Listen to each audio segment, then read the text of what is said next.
Assalamualaikum warahmatullahi wabarakatuh. Waalaikumsalam warahmatullahi wabarakatuh. Sebelum kita mulai pelajaran pada hari ini, marilah kita membaca doa. Membaca doa dimulai.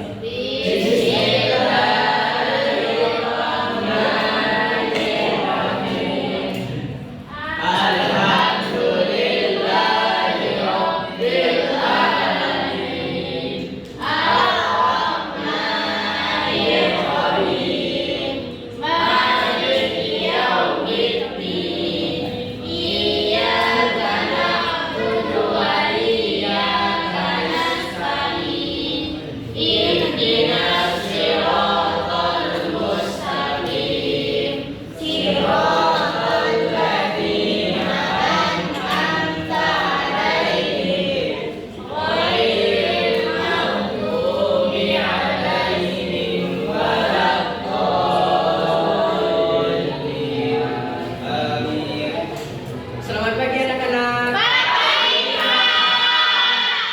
Bagaimana kabarnya pada hari ini?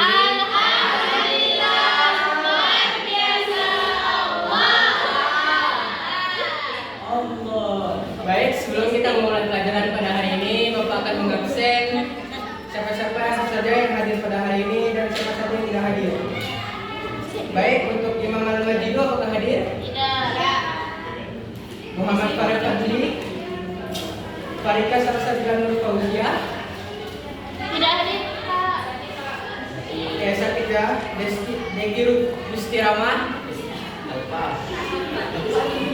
Ahmad Rizky Ginanda, Tia Musika,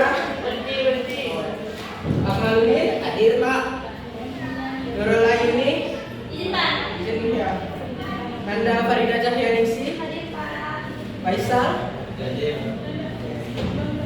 Lisa Amelia, Hera Ananda Karunia, Isma, Edistia Rahmadani, Sandy Stephen, Azra Safadila, Rizky Kurnia Rahmawati, Anissa, Rifda Aulia, Kartika Elva Wulandari, Cantika Putri Aryani, Maulia, Fadi Hafizah, Ahmad Safiq Maulana, Zian Kamalia, Inas Safiq Rajwa, Ifni Renwiza, Yeni Octavia, Antika, Fadil Arya Apriano. Baik, sebelum kita memulai pelajaran hari ini, marilah kita awali dengan mengucapkan rasa syukur kepada Tuhan Yang Maha Esa karena kita masih diberi kesempatan untuk belajar bersama. Saya harap kita semua dalam keadaan baik, siap, dan semangat mengikuti pelajaran hari ini. Siap, Bapak. Siap, Bapak. Ingatlah, setiap hari adalah peluang baru untuk memahami hal-hal yang baru. Sebelum kita menguasai, jangan takut untuk bertanya, jangan ragu untuk mencoba. Di kelas ini kita semua sedang dalam proses belajar, termasuk saya. Hari ini kita akan belajar tentang memahami makna rukshoh.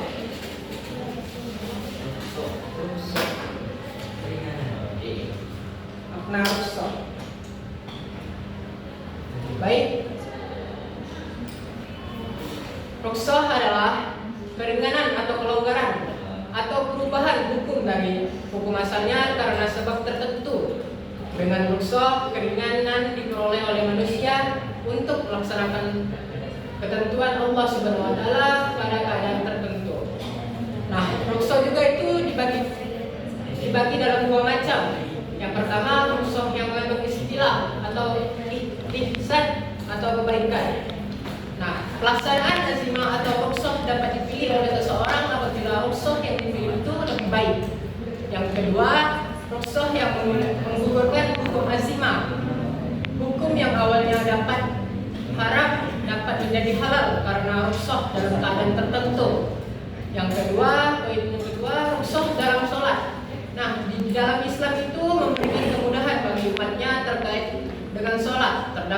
beberapa aturan yang dimudahkan pelaksanaan sholat.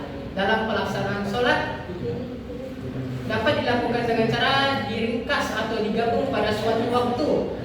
Kemudian tersebut diberikan kepada orang lain yang melakukan perjalanan baik karya wisata, silaturahmi maupun keperluan lainnya yang dipandang baik sesuai ketentuan agama. Poin yang ketiga, bagi orang yang tertentu dalam puasa. Yang pertama, orang sakit. Nah, di sini orang sakit itu diberikan keringanan. Yang dimana yang disebut di sini adalah mereka yang berat berpuasa karena sakitnya. Apabila mereka berpuasa, penyakitnya akan bertambah parah.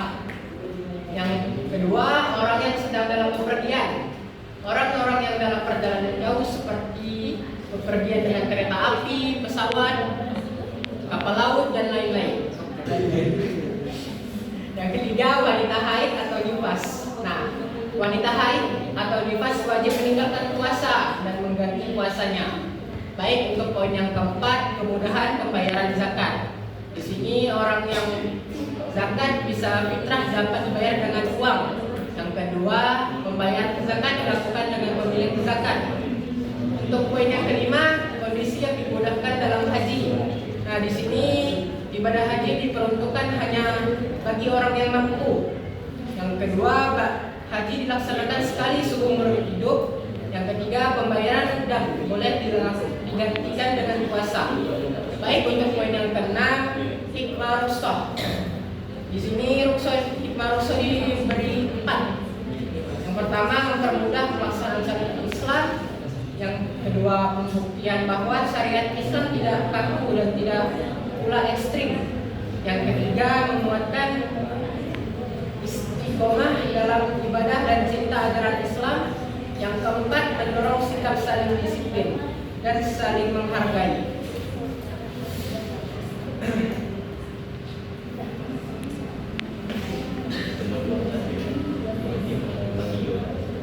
Baik, di sini saya akan bertanya kepada satu orang saja untuk materi kita hari ini, yaitu memahami makna rukhsah.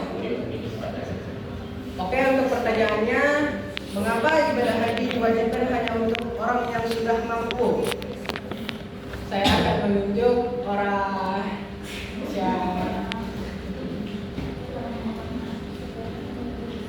menunjuk Akmaluddin untuk menjawab pertanyaannya. Oke, saya ulangi lagi pertanyaannya. Mengapa ibadah haji diwajibkan hanya untuk orang yang sudah mampu? Karena kalau buat orang yang tak mampu, sih nggak jebak. Karena sudah jebak, jadi. Oke, baik. Baik, alhamdulillah kita sudah menyelesaikan pembelajaran hari ini dengan baik.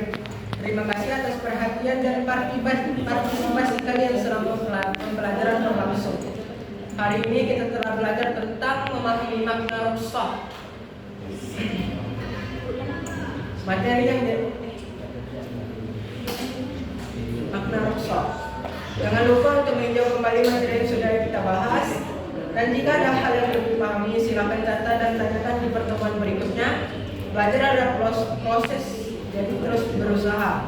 Jangan menyerah. Sebelum kita akhiri, mari kita tutup pembelajaran hari ini dengan doa agar ilmu yang kita dapatkan menjadi ilmu yang bermanfaat. Baik, doa dimulai.